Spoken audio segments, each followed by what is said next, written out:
think we should know about yourself, about your career journey, and lastly, why you think you are the best for this position of chair. Asante. My name is Joy Brenda Masinde. Mdivo is my married name, and so I commonly go by Joy Mdivo. I am an advocate of the High Court of Kenya, of 23 years experience now. I was called to the bar in the year 2002. Since I was called to the bar, I have served my country as a magistrate, which is where I started, and I served as a magistrate for 6.5 years. When I left the bench, I joined the civil society, and I worked in civil society for most of the time. I've been in and out of civil society, let me just say, with a few stints working with the church.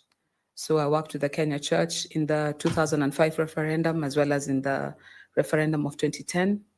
I have also had a stint with the National Democratic Institute, the Christian Legal Education Aid and Research, which is the legal arm, which is the legal aid arm of the Kenya Christian Lawyers Fellowship.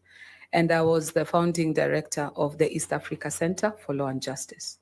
So having worked in the civil society, I've also been privileged to serve this nation in various other capacities. I have worked, not exactly worked, I've volunteered to serve this country in the task force, most recently in the task force that was reviewing the terms and conditions of the police under Chief Justice Maraga.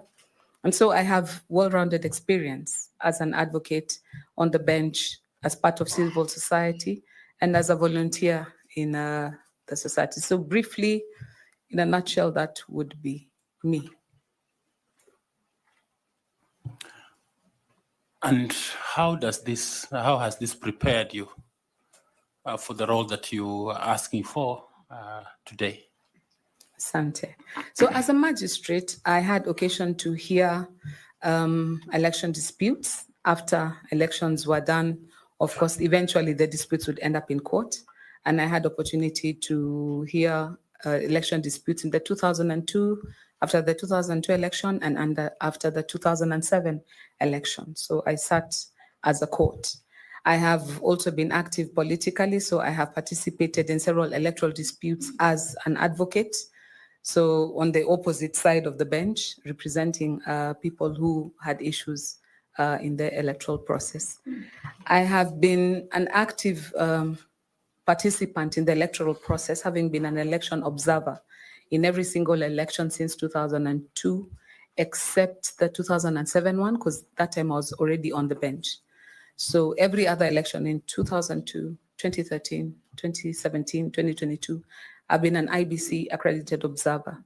So actively participating from voter education to going to observe the election results when they're being tallied and presented.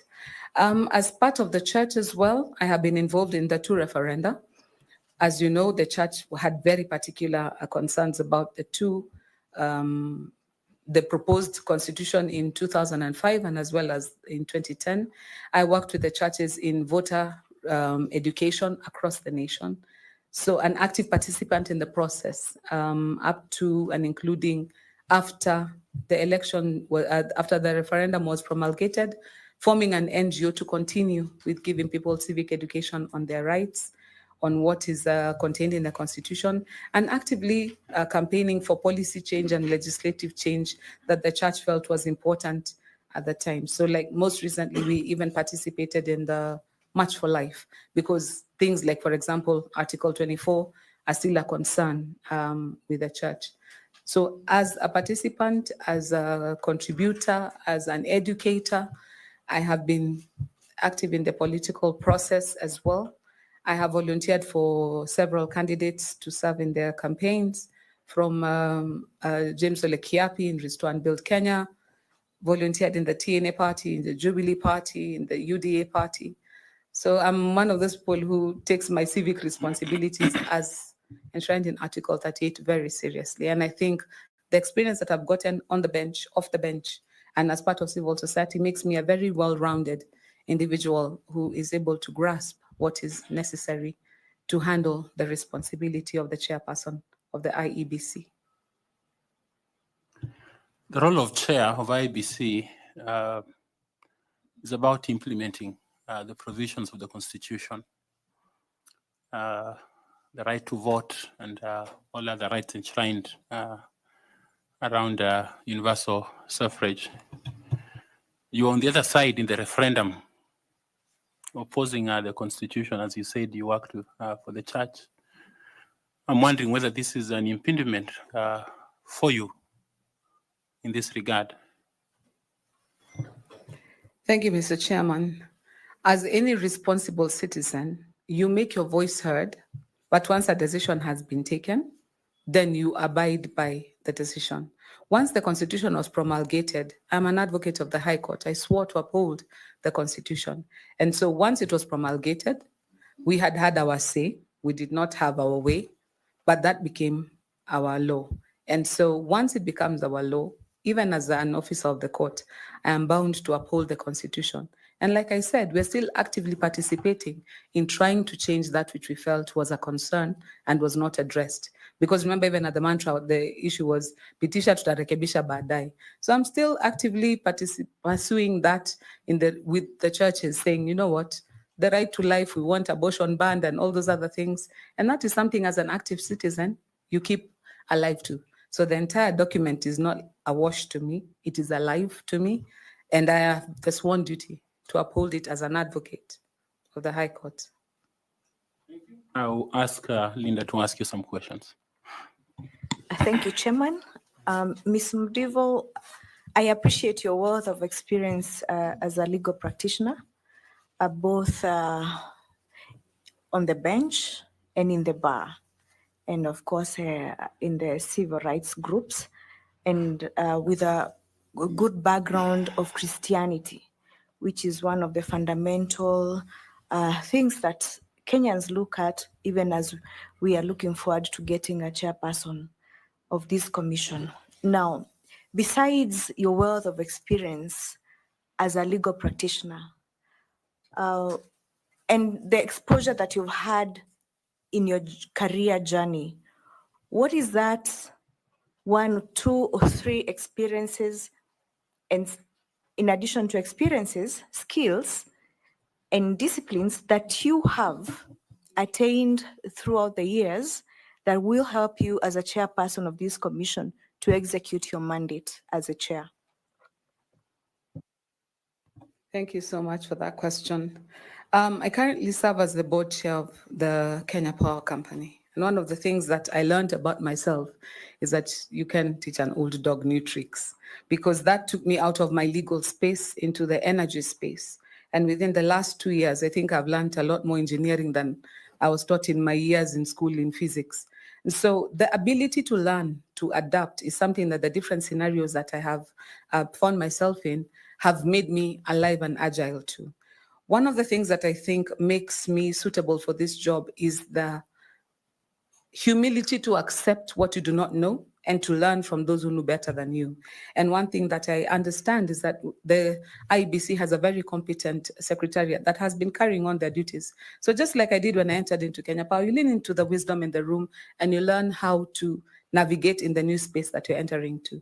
Something else that I think is a competence apart from my legal background is the fact that I am a person who has been very deeply participatory in teaching adults about things to do with their rights and other things. It has forced me to take a few courses on adult learning, if for lack of a better word.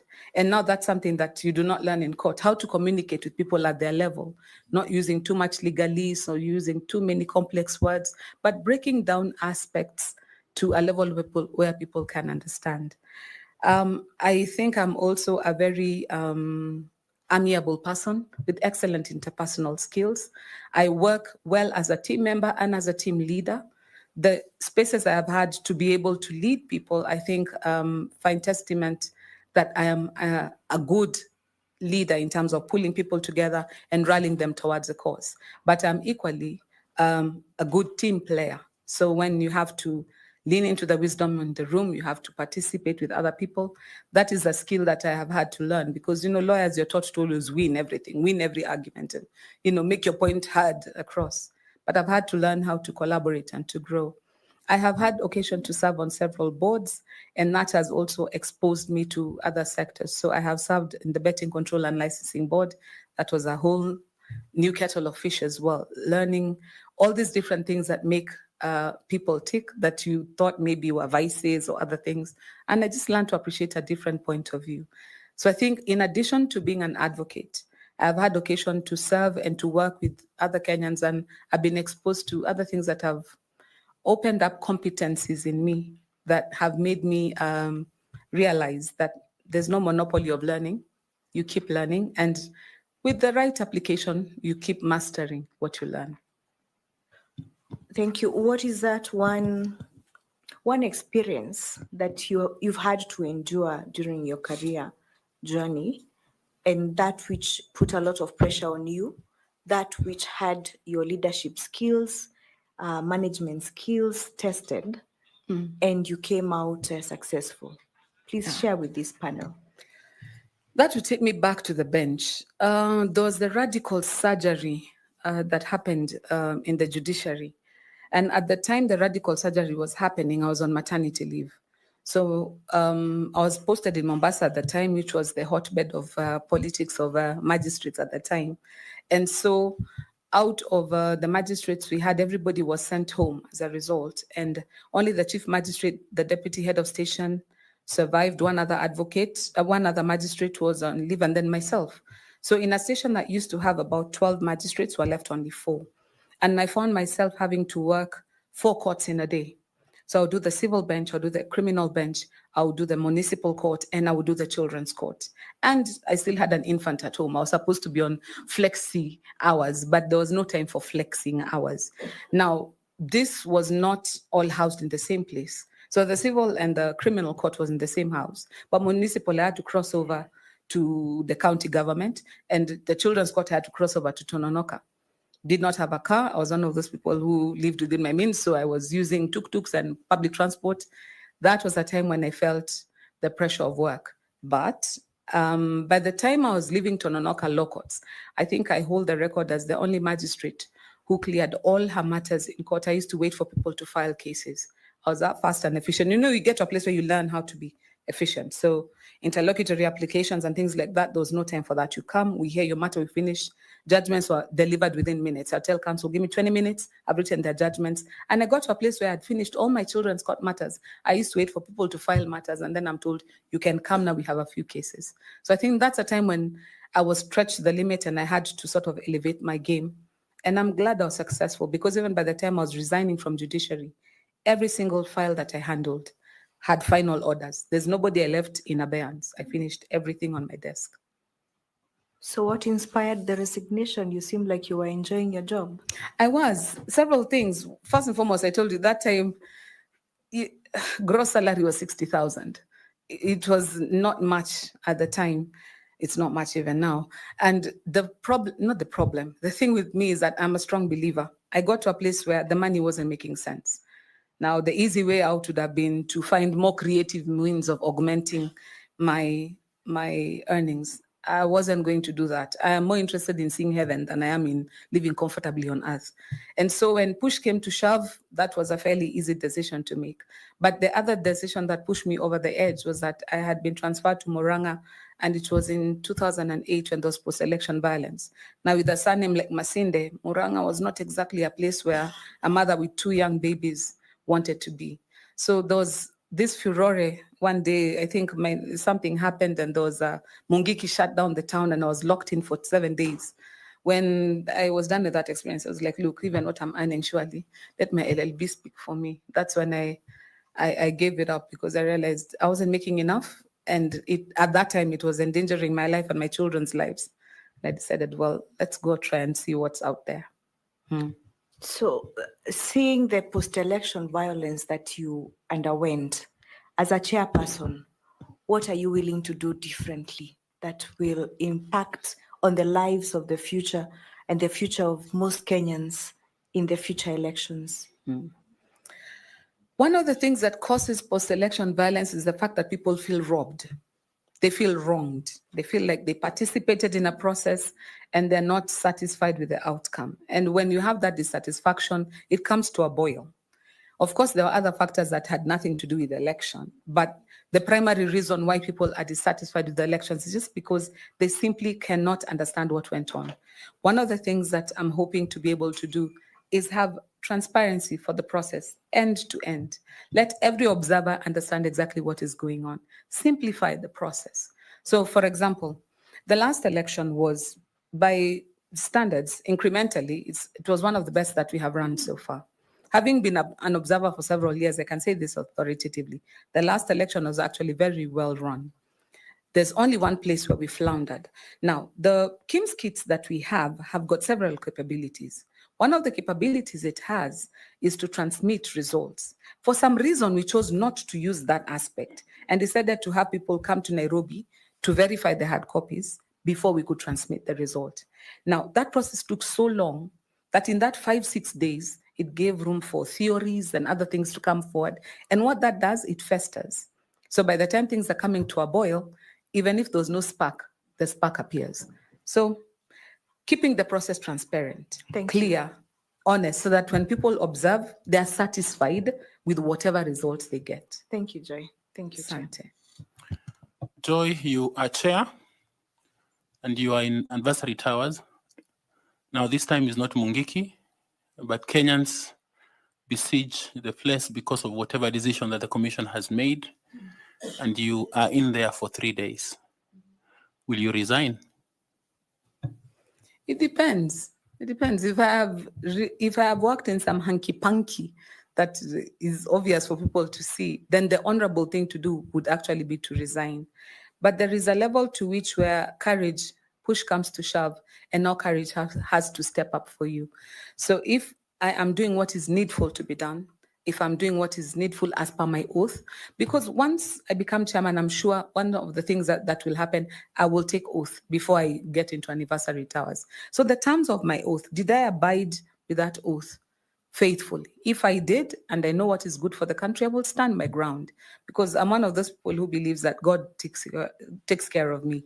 So the people paying for my blood, yes. But if I have been involved in something that is out of character or out of what I'm supposed to do, then the honorable thing to do would be to resign.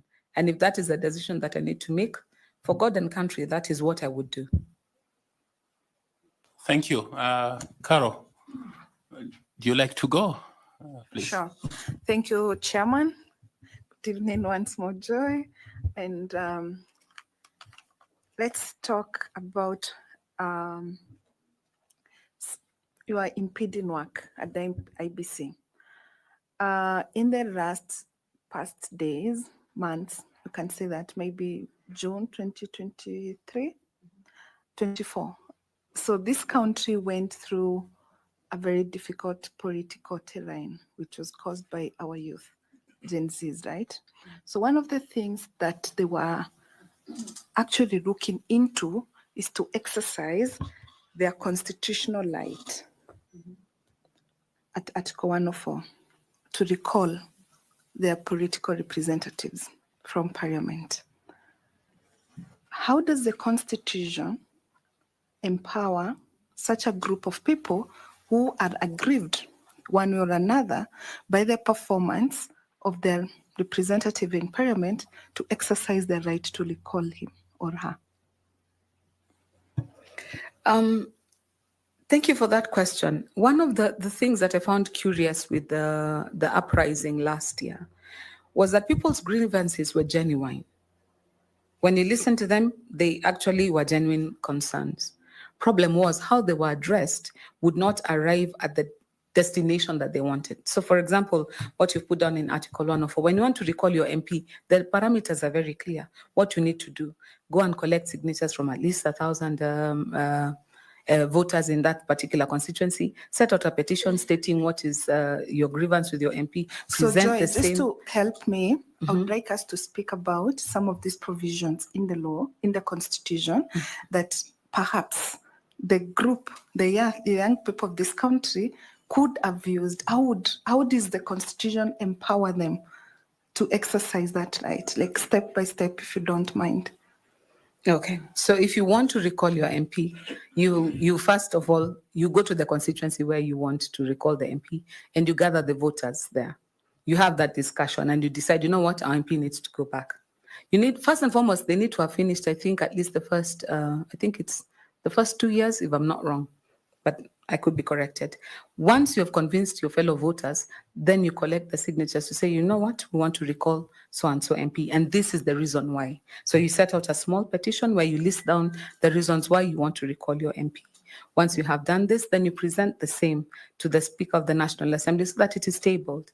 You need to also get the buy-in of the other voters, because at the end of the day, once your MP is put to task as to the accusations against them, they will defend themselves. And if they're found to be culpable, then because of due process, then the process to remove them can begin. I don't think I'm too familiar with the nitty-gritty about the whys and the wherefores, but I know it is provided for. And it's something I think Kenyans have not yet elasticized. We still think if we shout loud enough, the MPs can go home, but everything is set out in the law. Yeah. So one of the things that a person who intends to recall their member of parliament or their governor or the senator must do is that they must set out the grounds sufficiently for the recall. And these grounds are just not that. You must go further and obtain a judgment from the court that actually agrees that the particular member of parliament, the representative you want to recall, has violated Chapter 6. There must be such a finding from the court, has mismanaged public resources, or has been convicted of any other offense under the laws of Kenya. And therefore, after that judgment, now you follow the processes. Now, what I would like us to look at is, how does that process, what I've outlined now, those grounds, I mean, like it must be preceded by a judgment. That's what the law says. That's what the Elections Act say. How does that now impact on the right to recall? Like, did you see any mischief? How is that supposed to, what did the MP, what was in the minds of the MPs when they were enacting this law? Here, let me sound a little bit judgmental of the MPs, but I think some of these laws are passed with self-preservation in mind. So by putting the requirement that you need to get a judgment of the court first is prohibitive, because court processes are long-winded in our situation. You can't go in and come out with a judgment tomorrow. Then secondly, access to justice is still not where it is supposed to be. So you can file today and a certificate of urgency, and 2 years down the road, you'll still be in court while somebody is still in office. So that is definitely a barrier that stops people from accessing or practicing what constitutionally should be made available for them. And I think we've seen this before, even with the Leadership and Integrity Act when it was being enacted. Some of the proposals that came out of the Committee on the Implementation of the Constitution were very strong on Chapter 6 and what constitutes Chapter 6 violations. But when the law went on the floor of the House, then you find a few hurdles that are put in place. For example, the requirement that for you to be barred from holding office, you have to have exhausted all your appeal mechanisms. So I would say that there is a barrier. It is provided for in the Constitution, but there is a barrier to accessing the same. In addition to the self-preservation that you identified, Your microphone. Put on your mic, please. Sorry, Chair. In addition to the issue of the self-preservation, which I think I agree with, there is also the requirement that, the recall process, you must have signatures from 2/3 of the members in your area of representation. In addition to that, you must have a list of names, the addresses of those people. And then particularly every ward, you must get 30% in every ward. So these are some of the barriers and the procedural handles that I think MPs put in place to safeguard the recall mechanism and, not to avoid the trigger of Article 104 of the Constitution. In that understanding then, what do you think would be the role of the IBC when it comes to the recall processes? I don't know if IBC would be the first port of call when you're trying to amend that. I think the bigger stakeholder here being the voter is to have now voter education that tells the voters, look, you have the power to demand for some of these laws to be changed. It is in your power to petition your member of parliament. It is in your power. So IBC can have the voter education angle where they tell people these provisions exist, but these are the barriers to it, and this is the cure. Because until the law changes, it remains the law. And I think the other thing that the IBC would be able to do is to make recommendations to, for example, the Law Reform Commission and other bodies that actually routinely change the law. So writing to the Attorney General and making recommendations and saying, you know what, this is a constitutionally protected provision, but this is a barrier that has been put by statute. When it comes to the Constitution versus statute, Constitution wins. So kindly, can we have this amended? Or they could sponsor a matter in court and get a decision from the court holding some of those provisions unconstitutional so that they must be expunged. Then particularly when it comes now to the actual mandate of the IBC now, how does it engage with the recall processes? Like, what is the role now of the IBC actually now once the recall process has been initiated? Now, voter registration lies with the IEBC. And so if you're coming with... Sorry, this is in the context of assuming a particular voter who is interested in recalling their member of parliament has already done, has miraculously bypassed all the procedural handles. At what point does IBC get triggered now, and how does IBC get now involved in that process? Yes, the IBC would be the one to verify that the voters who have been put down in the list are actual voters in that constituency. What are the numbers? Has the threshold been met? That would be IBC who would be doing the verification of that. And if the processes have gone and somebody has been indeed recalled, then it would be up to the IBC to conduct the by-election for their replacement. Who triggers the election process? Once a seat has been declared vacant by the Speaker. Who declares it vacant? Because before you are removed from office, once you recall, there has to be due process that you will go through, that now the finding would be that you're no longer fit to hold office. Until that finding has been made and the same communicated to the IEBC, then at that point, the IBC now starts the election cycle. Okay, so once the recall notice has been issued by the IBC to the Speaker declares the seat vacant, and then the IBC within 90 days has to conduct the by-election. Yeah, a recall, let's call it. Oh yes, once it's recalled, it's an election. Lastly, have the courts in any way engaged on these parameters of the recall provisions in Article 1 of the Constitution? Do you recall any way the court have engaged? I don't think they have been robustly tried anywhere. I don't think anyone has really attempted and gone far enough in the recall. The closest I can think of is, I think some people collected signatures for the recall of Honorable Mushomba at some time. But even that did not go beyond the let's collect signatures. So I don't think it has been robustly tried in our court system for us to see whether the recall process can actually be followed through to the end. Thank you, Joy. I wish you the best. And thank you, Chair. Asante. Thank you, 𝐁𝐫𝐞𝐬𝐧𝐝𝐚. We would like to go to Ambassador Dr. 𝐁𝐫𝐞𝐬𝐧𝐝𝐚. Please. Thank you very much, Chair. And good evening again, Wakili. The last 2 days, we have heard from the other candidates.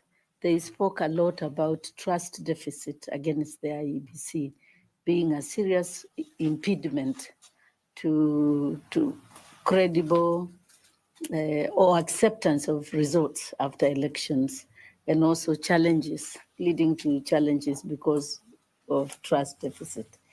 The first small question I would like you to respond to the panelists in brief is what factors contribute to this trust deficit? Just say maybe three factors that contribute to the trust deficit against IEBC.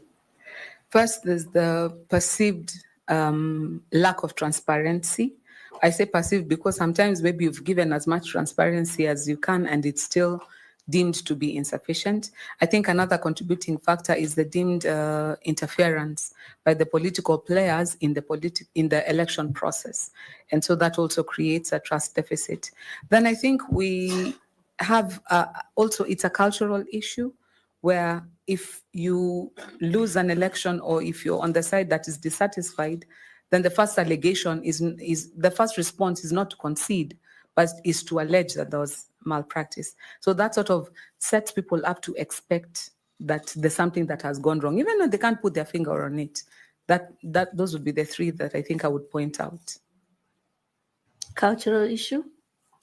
Yes, as in our culture, we are naturally suspicious. I guess that's what I'm trying to say. So people, before they even interrogate the issues, they just think there must be something wrong. So culturally, Kenyans are suspicious. When something goes on, there must be something that they're cooking.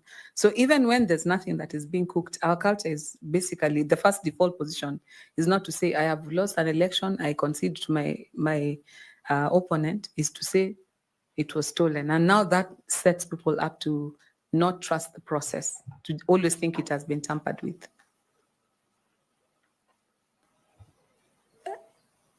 I am trying to understand when this culture began, or has it always been like this?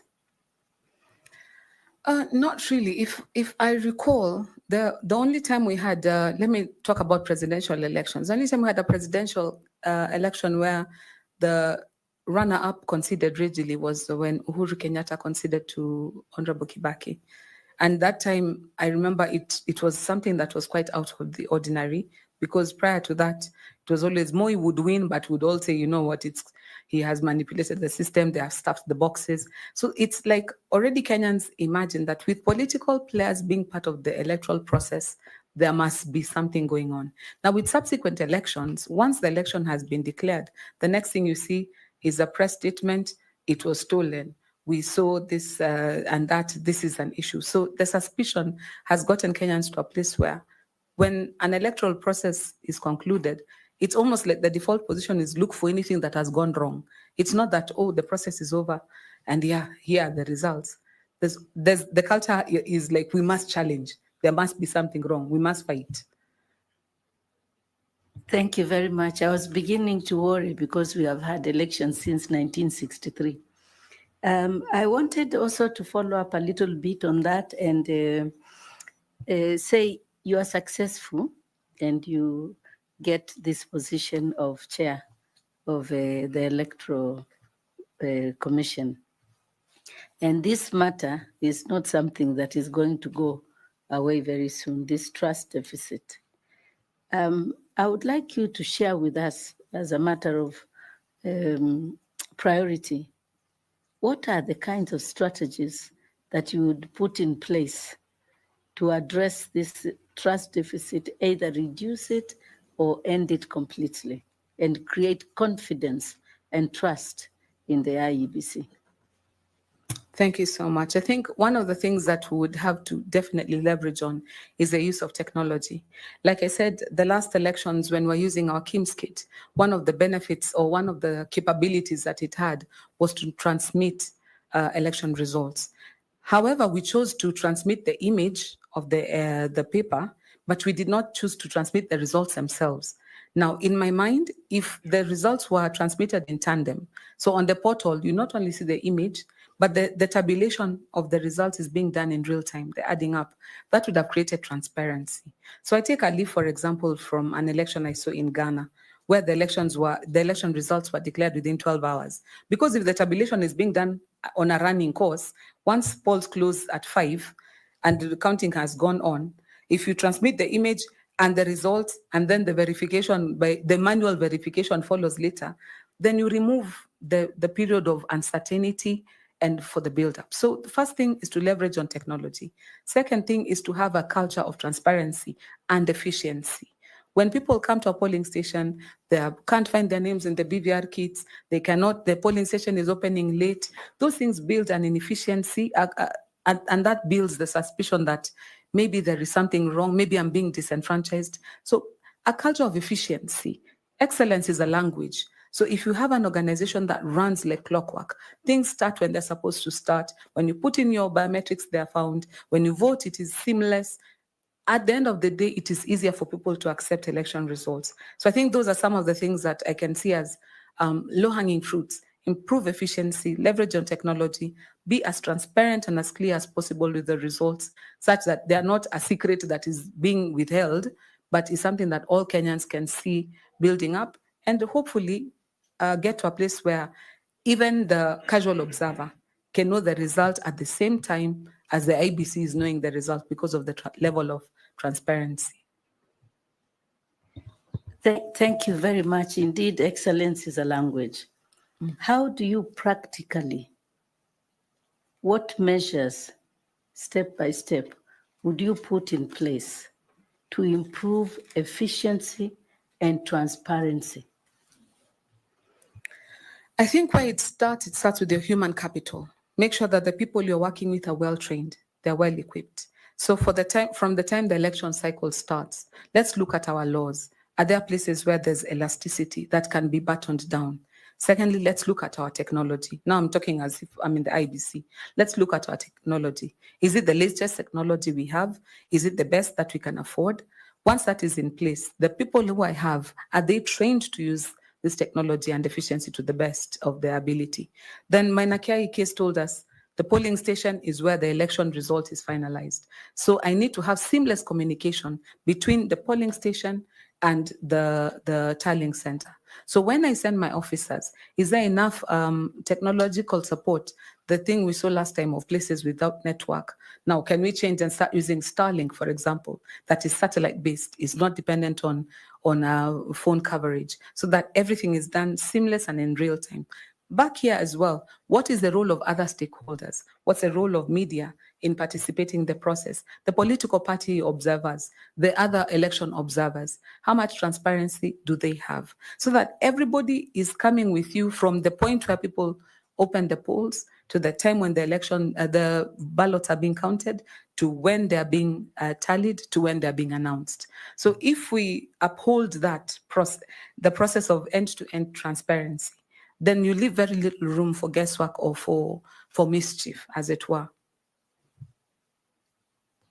Thank you. Allow me to pursue this a little bit better in another way. Please. You have been observing elections, quite a number of elections here, and you have also observed elections in a country like Ghana, where you say that the election results is declared within 12 hours, and it's a big country, just like ours. And yet here in Kenya, we hear all the time the IEBC asking for more money to do, to get, to introduce or to enhance the use of technology in conducting elections. What stops us from employing that technology to bring that efficiency in practical matters and to create that transparency, to address the issue of trust deficit? So I want to bring you back into just the practical things that you would do.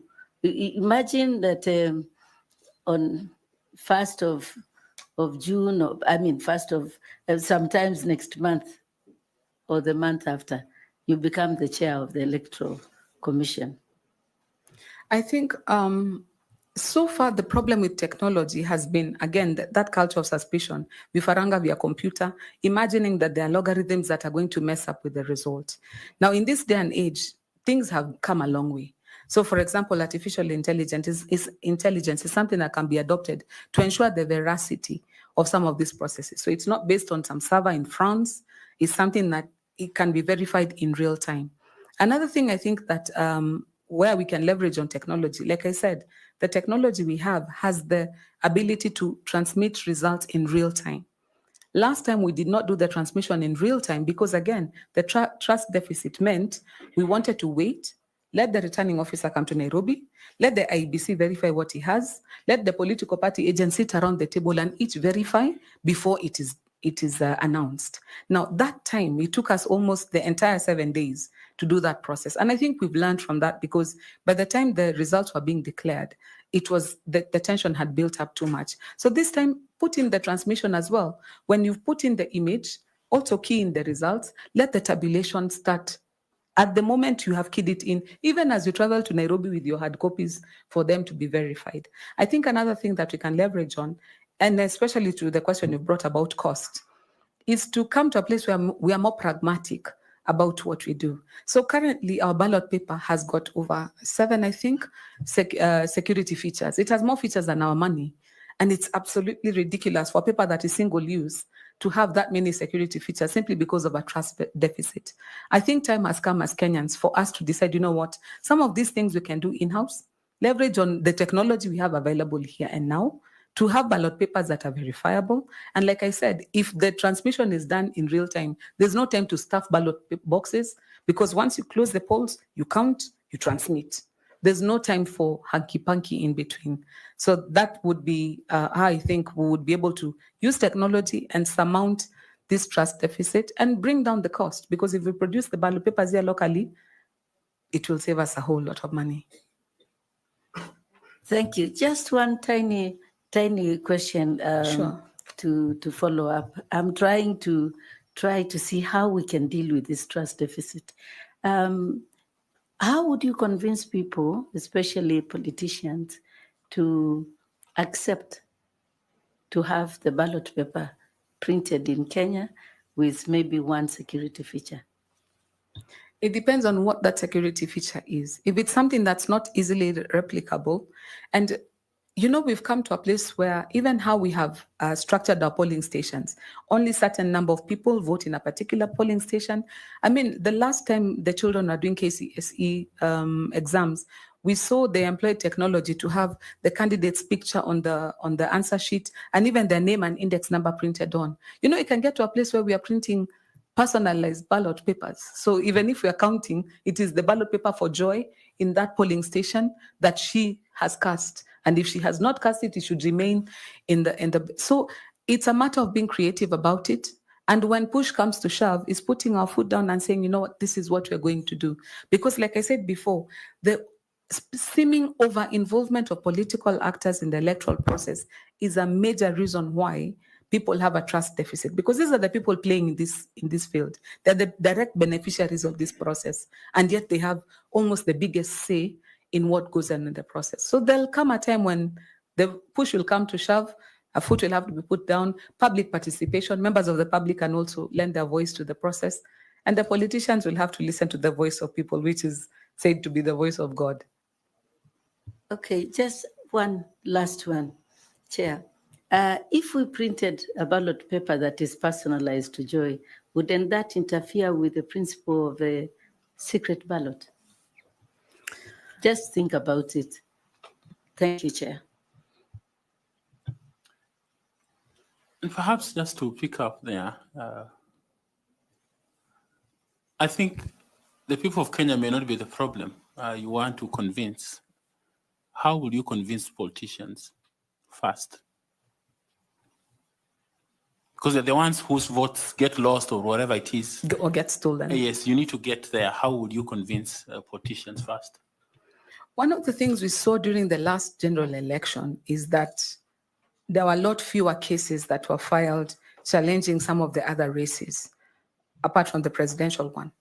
There were a lot fewer cases that were filed because the process this time around was a lot more open to the people who are running. And so when the courts have pronounced themselves and said, for you to challenge an election result, don't just say generalities. Tell us exactly what went wrong in what polling station so that that can be addressed. When the standard was raised, the standard to say, complain about something specific, then maybe many of them now could not use the excuse of, it was marred by transparency and opacity. I did not know what happened, but something must have gone wrong. No, now you had to have a reason to say that this election was interfered with. So I think part of it is what has come out of our courts, where the standard of challenging an election has been made, such that you don't just come with any complaints and say, I'm not satisfied. Now you must address yourself to a specific issue. So I think with the politicians, it's nurture. they will have to be trained to accept results. And if we have seen it in the races for MCA, for MP, and for women rep and for governor, then I think eventually, even for the presidential result, it will come to a place where you'll be asked in this entire process, what exactly is your problem? And if you cannot pinpoint it, then you're forced to accept the results. So eventually, we will get there, but it is a tall order because I think the culture so far has been every result is challenged. Thank you very much. I'll ask FCPA Tanui to pick up from there. Thank you.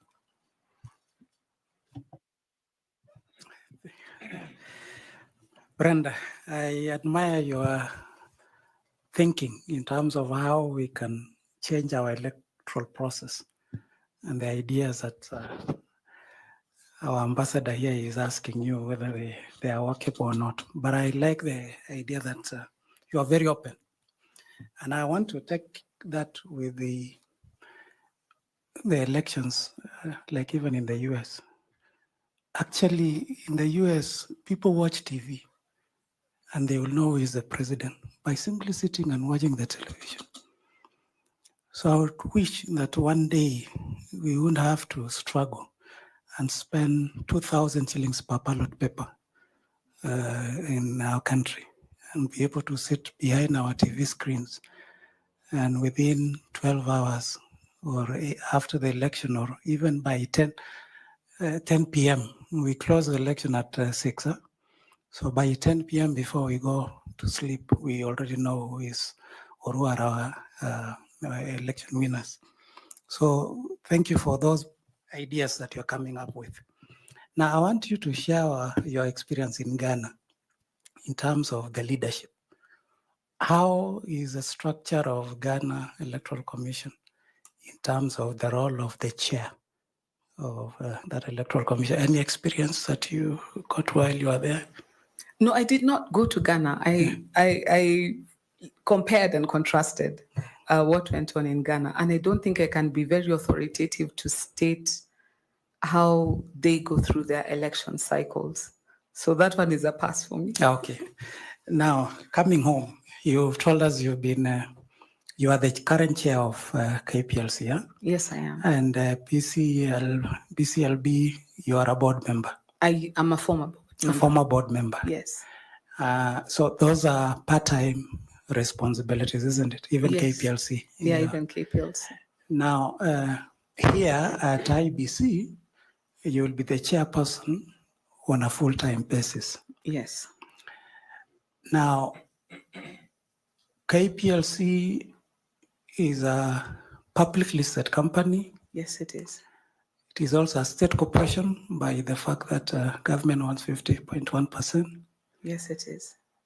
And also PCLB is a state corporation. Yes, it is. So how will your skills or your experience at PCLB and KPLC help you in transitioning to IEBC as a chairperson? Let me start with BCLB because that's the easier one. And BCLB, I was a director. So on that, I was a team player. There was a chairman and I was one of the team players. And one of the things that I think helped me with this is I'm a religious person. I have been a believer since I was a child. BCLB is managing a vice, for lack of a better word. I had to open my mind up to alternative living that people have, be non-judgmental about it, be effective as a director. And I think that stint at BCLB was very important also to understand how people's day-to-day lives are affected by decisions of big corporations. So for example, when I was in the BCLB is when this sports betting had just started. And we realized that even grandmothers, as in students, were being drawn into this thing, and we realized it was a problem.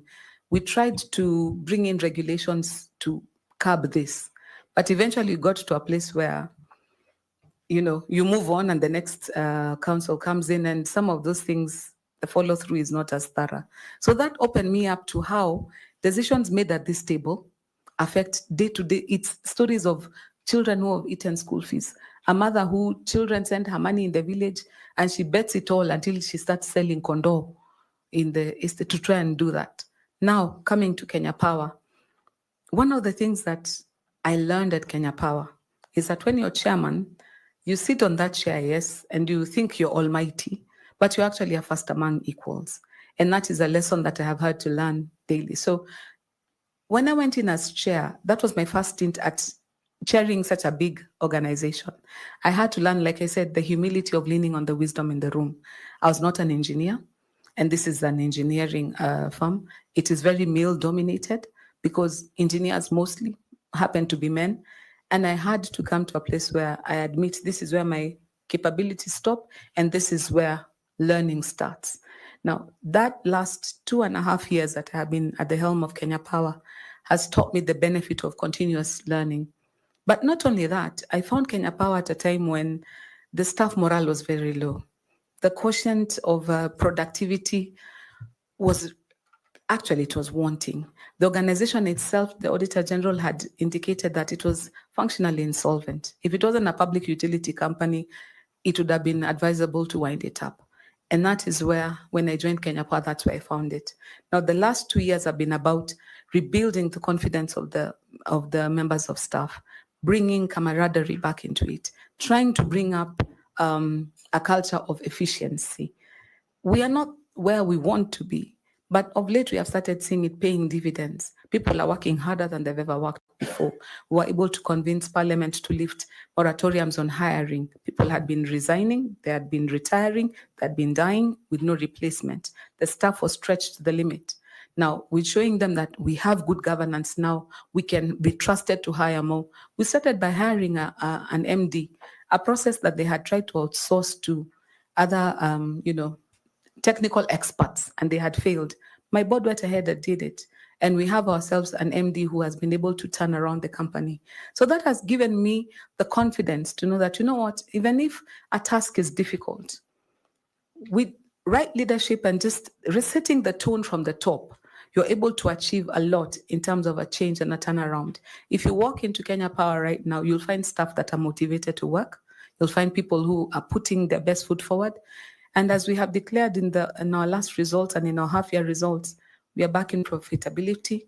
And I'm very, very grateful because I know it's not just because of the chairman that they got, but I've been able to rally the management and my board and the members to have a new trajectory to bring Kenya Power back to the place where it's supposed to be, where it's offering value for the shareholders and for the government and for the people of Kenya.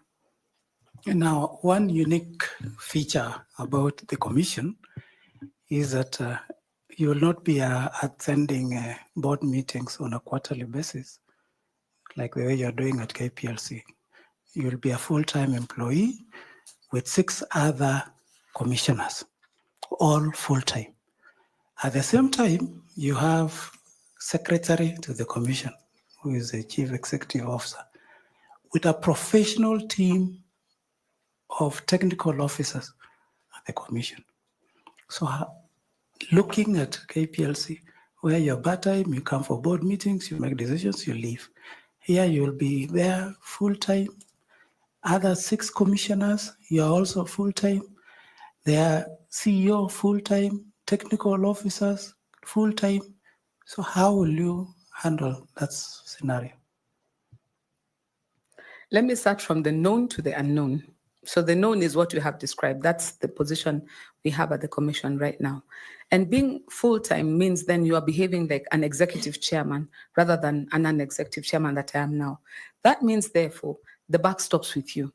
So I can't come and issue board resolutions and leave the responsibility of implementation solely to the CEO. The chair has as much responsibility for what is executed as does the secretariat. Now, to the unknown, which would be something that I think is an idea that needs to be mooted, maybe we need to rethink that structure. Because part of the problem that we have had at the IEBC has been the conflict between the commission and the secretariat. With what I've seen at KPLC, that Chinese wall between the board and the management is very useful in showing where one's responsibility ends and where the other begins. When you've got an executive chairman and you've got a CEO, you effectively have got 2 centers of power. And sometimes then you find it's like in a home, When the children know, I can play mommy off daddy. If mommy says yes, I go and tell daddy, mommy said yes. And so you have a situation where staff have loyalties, staff have got things that they think, this one is a godfather on this side, this one protects me on this side, and it builds inefficiencies. And sometimes we've seen that coming to play. So for example, most of the chairs in the past, Isaac Hassan and Oswago, there's a difficult relationship there. Chiloba and 𝐁𝐫𝐞𝐧𝐝𝐚, there's a difficult relationship there. In fact, 𝐁𝐫𝐞𝐧𝐝𝐚, Marjan, I think they got into a place where things were so difficult, they had to stick together because it was the three surviving commissioners and the CEO. So to break down that dichotomy, maybe we employ principles of good governance and have the commission on a basis where there may be part-time, or you have fewer commissioners who have got very specific roles. If it's policy, because when you look at the roles of the IEBC that are set out, there's some of those roles that surely a secretariat, voter registration, looking at the register, updating the register and other things, those should be squarely in secretariat. But by law, the sort of split between the commission and the secretariat. So I think that gives to attention that sometimes needs to be resolved to improve efficiency. But because it's a constitutionally protected commission, it's not a very easy fix, but it can be fixed. Now, how to mitigate that? It's personalities, is learning to make room for others and keep your space where you're supposed to have space. When you need to put your foot down, know that this one, the buck stops with me. You put your foot down and just have a give or take. Have a more laid back approach. Because if you come ham and tongs, then the discordance is amplified. But when you learn to do the give and the take, eventually you find a working modus operandi that is beneficial to everyone. Let me commend you, because I think, having listened from yesterday, you're the first candidate that has thought outside the box, trying to rethink that governance system of the commission. And I want to appreciate that. And the reason why I'd ask you, what was your experience in Ghana, is in line with your thinking on how we may rethink the framework, having full-time commissioners, having full-time secretariat, and you'd expect good working relationship. So thank you for that. Now, I know KPLC, your turnover is quite huge. You are in hundreds of billions Yes, we in are. terms of your turnover. Equally, IEBC is one of the highly funded commissions, because, again, as you've said, the expensive nature of our elections. So one of the challenges that IEBC has had is issues of transparency, accountability in use of public resources. And if you look at the Auditor General report, there are a series of observations, key audit matters that the Auditor General has always picked them up. So as the chair, and hearing you, it's like you appreciate what the role of the chair will be. So how do you go about in terms of ensuring that the resources that have been given to IEBC are used in line with the requirement of PFM, Public Finance Management Act, appreciating your role as a chair and that of the Secretariat and the CEO? Thank you. I think one major challenge we have seen with the IEBC funding in the past is the fact, first and foremost, that they still have to rely on the exchequer for their funding. This reliance on the exchequer means if there's delays and you've got constitutional timelines, then other things start to suffer. So for example, in public finance management, procurement rules, you have to go into the procurement process before you onboard something. But if it is in the interest of the political parties, some of whom are the ones in government who are going to be running in the election, and they decide, you know what, we'll keep this as our trump card to just, delay the process, so that in the end it is single sourcing. And when it is single sourcing, it is Flani who's doing it. So there's some of these things that I think for the IEBC, we have to get creative in how even we apply public finance management. Let me give you a small example. When I joined Kenya Power, one of the things I realized is that the vendors have learned how to use the law to make everything as expensive as possible. So I may look through and see there's a factory producing something at 15 shillings, but by the time I go to tender, according to the public finance management, what I'm getting is quotes of 200 shillings. What wameachana na shilingi mbili, shilingi tatu, because there is a general collusion amongst them. Now, because I'm bound by the principles of public, I cannot say no. If I go direct to the factory, I'll get it for less. Then I find myself in a conundrum. Maybe there is need to relook at some things, like, for example, for elections. If there's timelines that are being mismanaged, and you can tell there's an intentionality, there must be provision, or there should be a safety valve that we're able to do things more efficiently. Like I said, outsourcing most of our election materials, for example, is one of the things that I find raises our costs to levels that is unsustainable. We spend 2,000 bob printing one ballot paper. Countries like Rwanda, I think, are down to $1 per ballot paper. In the same vicinity as ourselves, you might say their circumstances are different, which I admit is true, but why not here? We've got institutions like 𝐁𝐫𝐞𝐧𝐝𝐚, where the work is technology. We have gotten to a place where we can refine this thing until the finances that we have are able to cater for what we have. The trust, the fund, the IEBC fund as well, how it is managed.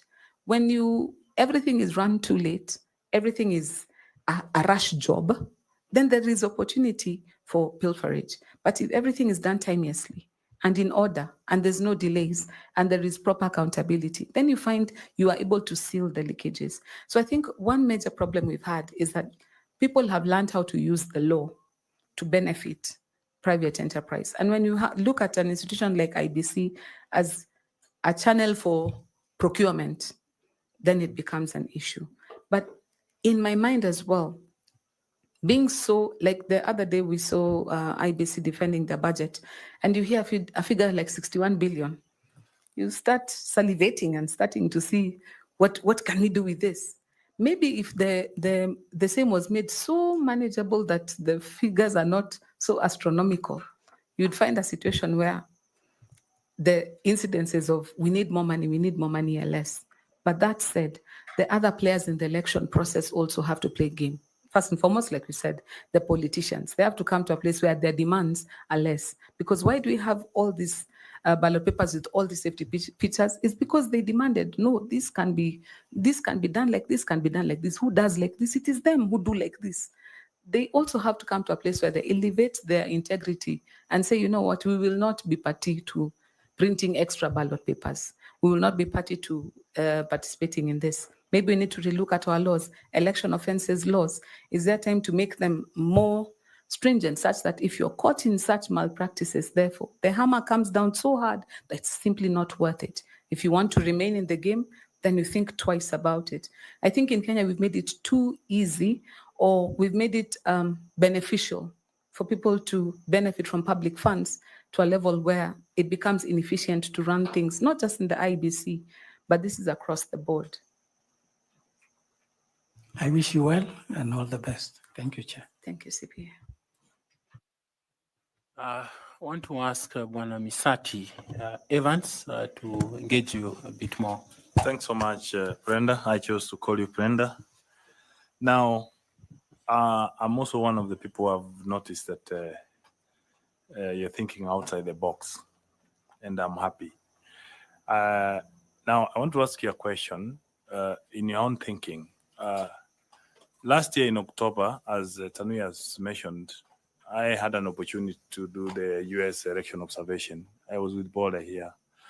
Now, the system I saw there where our host, the CEO of IEBC, was actually voting in Washington, D.C. And we went around with him, and he went and voted, as we could see. And the system, he will just click and get his first. The system is identified as a voter. Then from there on, the system he votes, and then the system does the counting. No human involvement. Given that now you have demonstrated that you can think out of the box, do you think such a thing can happen here in Kenya? And what are the possibilities? Thank you so much. In fact, that's one of the more exciting things about what happened with Gen Z. because now we have a generation that is coming up that is so tech savvy, so tech driven, that they don't need hard paper confirmation of what is going on. And some of these things will be a function of, God will just have to exit one generation and bring in another. Because when I started voting, we had an elderly generation that was largely illiterate or semi-illiterate. And so even things like Mulolongo was seen to be a viable voting option because that made sense to the generation then. Then come our generation, we have a little bit of education, we want ballot papers, we want... This generation that is coming is so tech savvy. They want to employ convenience. They want to employ technology to make things easier for them. So for example, in the Law Society, we still have it in our act that the IEBC is going to conduct our elections. So you'll find the lawyers lining up the whole day in the Supreme Court in the sun on the roof of Milimani, waiting to manually cast a vote. Nairobi branch of the Law Society, where I served, decided this doesn't make any sense. We looked at our colleagues in ISPAC, where you send your members a token. Using their unique token, they're able to vote. Voting was over 2 days. You do it in the convenience of your office.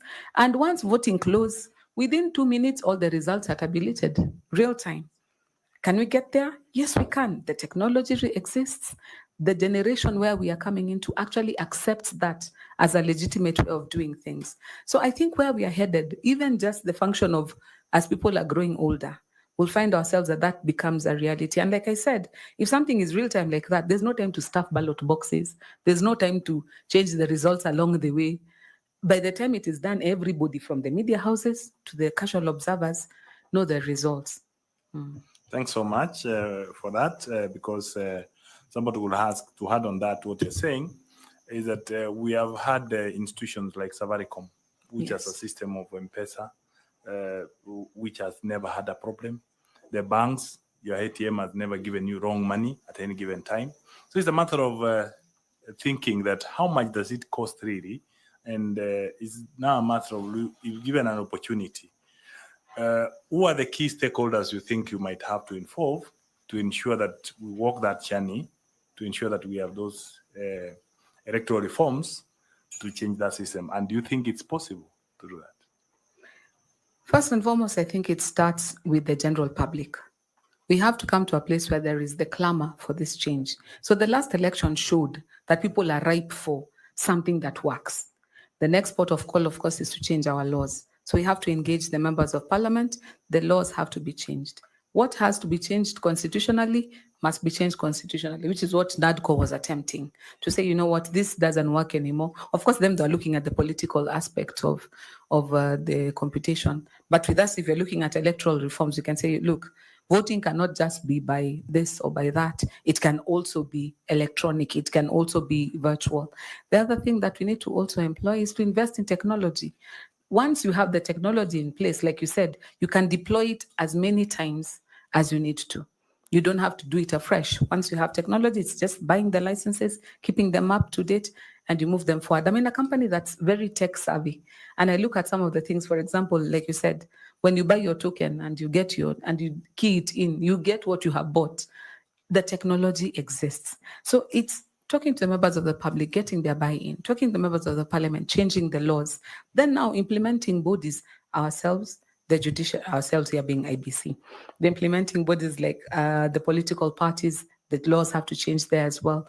You have to look even at the dispute resolution systems, all the other people who are part of this ecosystem to ensure that at the end of the day, people understand what we have done and how we have changed it. The last question is now, if IPC as a commission were to introduce a number of human resources policies, what will you do, particularly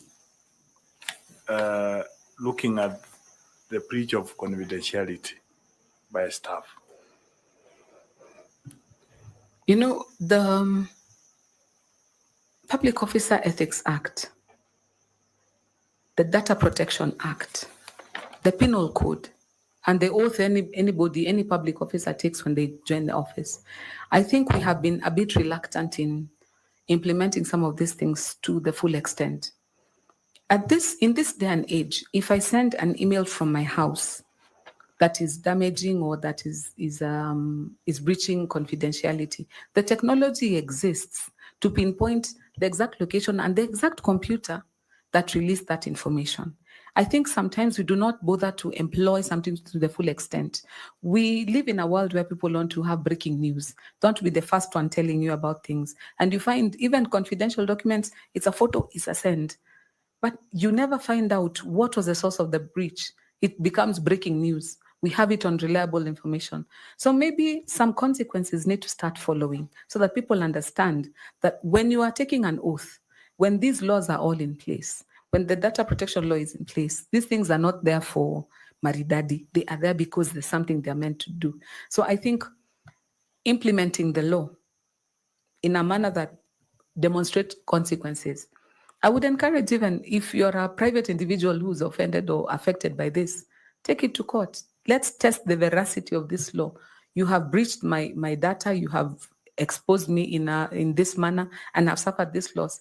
Get hit with damages, and we see you taking a loan to pay it and losing your job because you've gone to jail for more than 6 months.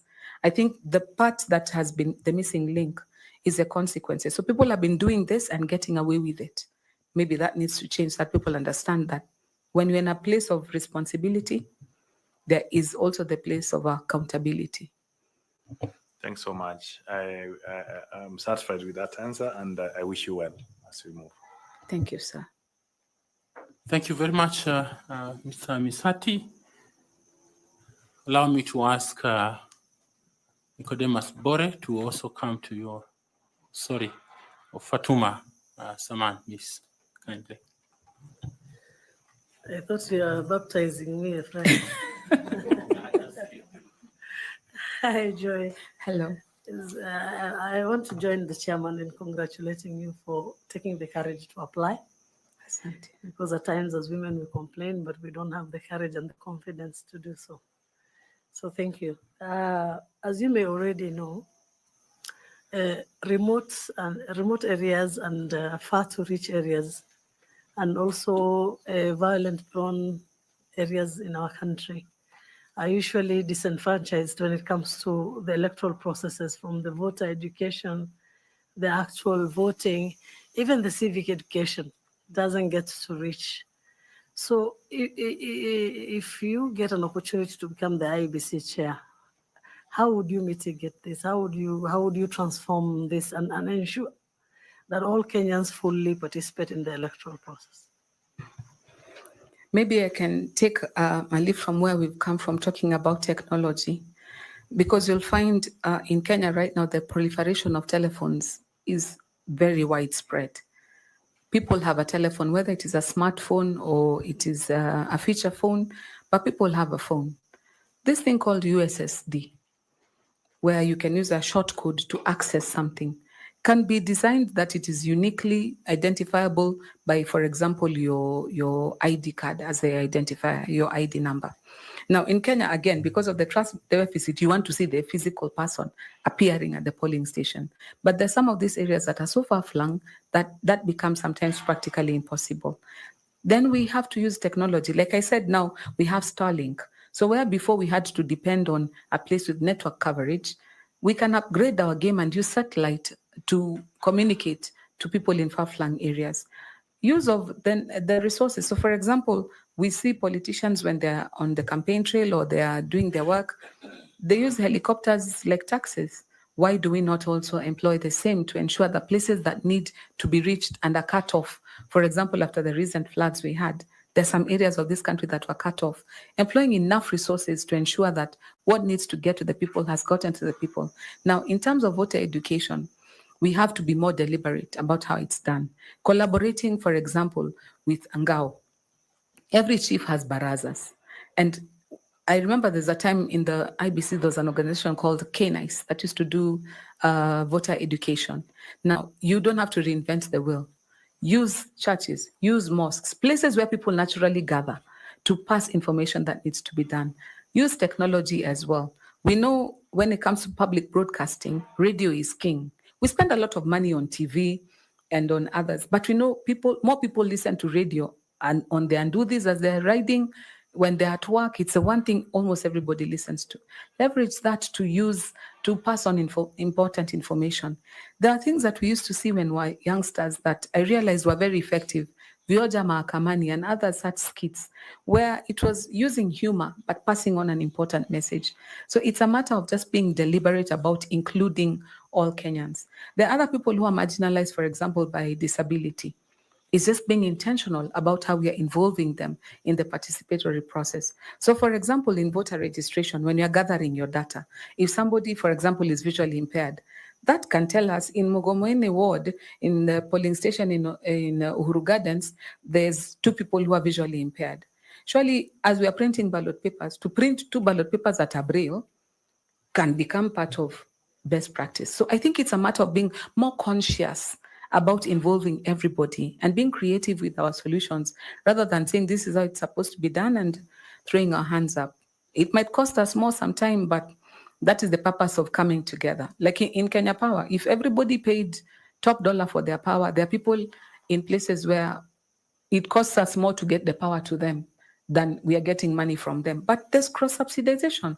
The ones who can afford to pay a little bit more usually pay a little bit more, so that the ones who cannot afford it, get it. So the same spirit of udugu that we sing in our national anthem should be applied to make sure that every Kenyan is able to practice the Article 38 rights to the fullest extent possible.